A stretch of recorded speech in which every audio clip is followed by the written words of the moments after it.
Baik, terima kasih pemirsa masih bersama kami dan Mesaku, dan alhamdulillah kita sampai di segmentasi yang tentunya kita tunggu-tunggu, insya Allah dengan jawaban dari guru-guru kita. Walaupun waktunya sangat singkat, setidaknya ini menjadi semacam batu loncatan bagi kita untuk tidak pernah lelah memperkaya khasanah kita tentang ilmu-ilmu Islam yang sangat luar biasa. Baik, pertanyaan pertama akan disampaikan oleh Bapak Halim yang akan dijawab oleh Abi Maki. Kami persilakan Bapak Halim. Ya, terima kasih. Assalamualaikum warahmatullahi wabarakatuh. Ya, alhamdulillah ya. Terima kasih. Dari keterangan tadi dari Pak Ustadz sangat tertarik sekali saya mengenai pertolongan Allah. Ada dua pertanyaan yang akan saya sampaikan. Yang pertama, bagaimana caranya untuk menjaga hati, lisan dan pikiran agar selalu tetap bersih dan agar kita selalu mendapat hidayah dari Allah? Karena kalau kita berada di tempat seperti musola, masjid itu kan tempatnya yang baik-baik. Tapi kalau kita berada di tempat yang tidak baik, mungkin pikiran, hati dan lisan kita tidak selalu baik, ya. Bagaimana untuk menjaga hati, lisan dan pikiran agar selalu tetap baik?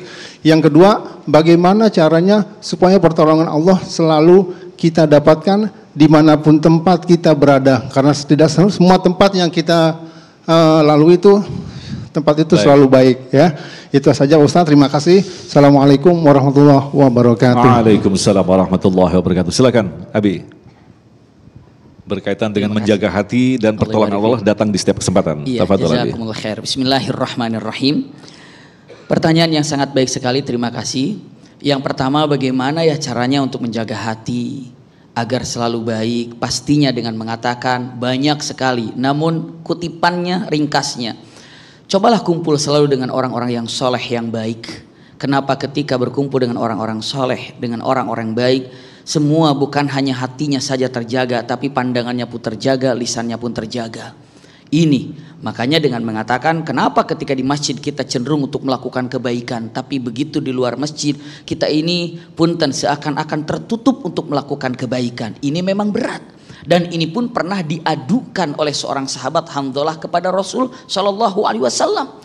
Kata Hanzalah, ya Rasulullah, kalau saya berada di masjid, berada di hadapanmu, rasa-rasanya keinginan untuk berbuat baik itu ada. Tapi begitu saya keluar dari masjid, lupa semuanya, kehendak keinginan itu tidak ada.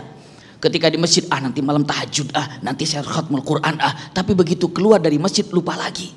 Nah, apa kata Rasulullah dengan mengatakan, kehidupan itu adalah berganti dan berganti. Tapi seandainya kalau engkau istiqamah menjaga hatimu, menjaga pikiranmu, menjaga lisanmu, la safahatkumul malaika, maka malaikat berbondong-bondong menyalamimu, subhanallah, mengucapkan selamat ketika mampu istiqamah. Salah satunya majalisus sholihin, kumpul dengan orang-orang soleh. Yang kedua, termasuk daripada pertanyaan kedua untuk dipadatkan, ternyata jawabannya adalah usikum wa iyaya nafsi bittaqwallah. Hadis Rasulullah sangat indah. Udzukurullaha firraha yadhkuruka fisyiddah.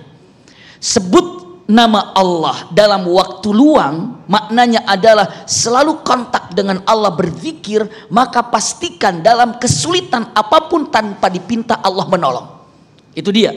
Jadi justru kalau kita dalam kesulitan baru kita minta tolong kepada Allah. Tapi saat kita dalam bahagia, dalam waktu luang, kita lupa kepada Allah.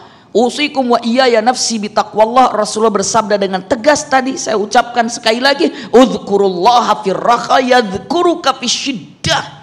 Anda selalu mengingat Allah dalam kesendirian, dalam waktu luang. Pastikan saat Anda dalam kesulitan, sampai ketika sakaratul maut pun Allah akan mudahkan. Kenapa? Karena selalu menyebut Allah dalam waktu luang yang kita miliki.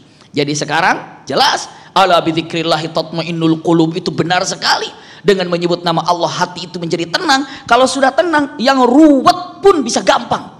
Jadi kalau ada kata-kata ruwet itu nggak tenang hatinya. Iya. Tapi kalau hatinya tenang, nggak ada ruwet itu. Kenapa? Karena ala bidzikrillahi tatmainnul qulub, itu dia. Jadi dengan mengatakan apa ya, kalau ketenangan mah punten, zikir nyaman, punten. Apa balikannya? Dalam Al-Qur'anul Karim ketika kalimatnya yang sangat indah. Waman a'rada an dzikri fa inna lahu ma'isyatan dongka. Subhanallah. Kalimatnya apa? Wa nahsyuru yaumal qiyamati a'ma. Siapa yang tidak mengingat Allah, baik itu dalam keadaan kesendiriannya atau rame-ramenya, pastikan dia dalam kehidupan dongka. Dongka itu menyempit. Kesulitan sedikit, aduh kayaknya saya paling sedih. Dapat sulit masalah, kayaknya saya paling repot. Aduh kayaknya paling sedih. Ma'isyatan dangka, nyempit semuanya. Iya. Lalu apa? Wa nahsyuruhu yaumal qiyamati a'ma. Dia kelak dibangkitkan oleh Allah dalam keadaan buta kelak di akhirat. Ya, karena apa? Karena begitu. Coba lanjutkan ayatnya dengan wa nahsyuruhu yaumal qiyamati a'ma qala rabbi lima hasyartani a'ma wa qad kuntu basira qala kadzalika atatka ayatuna fanasitaha wa kadzalikal yauma tunsa. Kalimatnya apa? Di akhirat nanti ada orang yang buta. Dia nanya, "Ya Allah, kenapa aku buta? Kenapa aku buta?" Allah jawab mengatakan, "Kamu melupakan aku waktu di dunia." Ketika Allah katakan hayya 'alas shalah, kamu tidak ke masjid. Ketika kamu melihat masjid-masjid perlu dibangun, kamu pun tidak pernah terenyuh hatinya. Ketika ada bencana, berbagai macam bencana, tidak pernah menolongnya. Kau melupakan daripada perintah-perintahku. Hari ini aku melupakanmu seperti engkau melupakanku.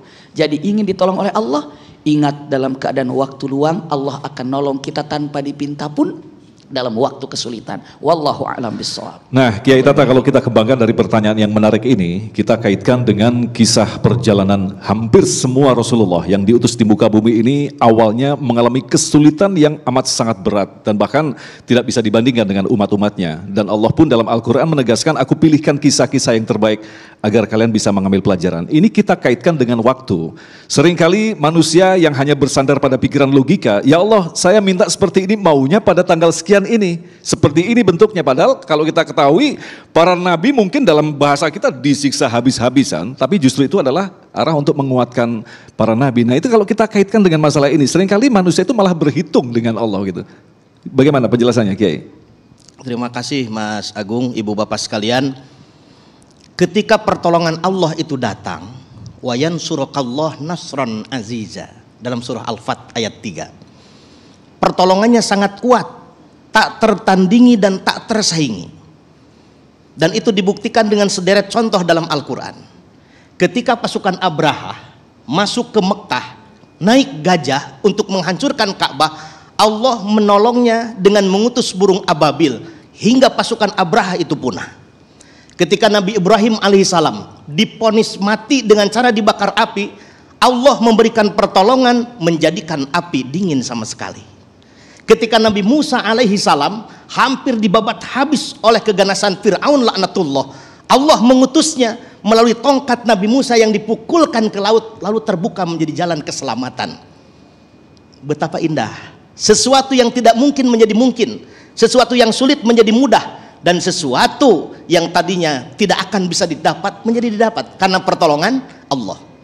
Bagaimana cara kita mendapatkan pertolongan Allah? Ini nggak murah nih Mas Agung. Harus punya 5M.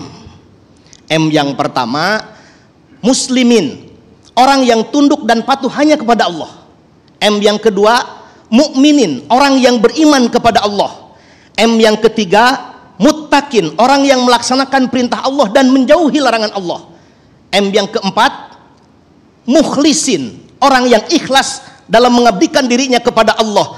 Dan M yang kelima, muhsinin, orang yang beribadah kepada Allah seolah-olah melihat Allah. Kalau perasaan itu tidak hadir, berganti perasaannya, yakin betul Allah melihat kita. Orang-orang yang seperti itu, maka pertolongan Allah sangat dekat, sangat dekat. Sehingga orang-orang yang dekat dengan Allah seperti para nabi, ketika menyatakan permohonannya kepada Allah itu sangat diplomatis, tidak instruktif tapi informatif. Nabi Adam alaihissalam, Rabbana dzalamna anfusana wa illam taghfir lana wa tarhamna lanakunanna minal khasirin. Informatif. Kalau kita masih instruktif, Allahumma gfirli wali walidayya, tapi apapun bahasanya, secara teori epistemologi doa, boleh kita menyampaikan permohonan dari hamba kepada Khalik, bermohon sesuatu yang manfaat dan dijauhkan dari sesuatu yang madarat. Sebagaimana definisi doa seperti itu, baik dengan bahasa informatif ataupun bahasa tadi yang instruktif. Baik, terima kasih guru-guru kita yang telah menjawab dengan sangat lugas tentu saja, dan insya Allah nanti kita akan lanjutkan lagi untuk menjawab pertanyaan-pertanyaan Anda baik dari Masjid At-Taqwa ataupun pemirsa yang ada di rumah yang telah mengirimkan melalui Instagram pertanyaan-pertanyaan yang sangat luar biasa. Insya Allah kita akan jawab selepas pesan-pesan berikut ini. Tetaplah bersama kami, Damai Indonesiaku.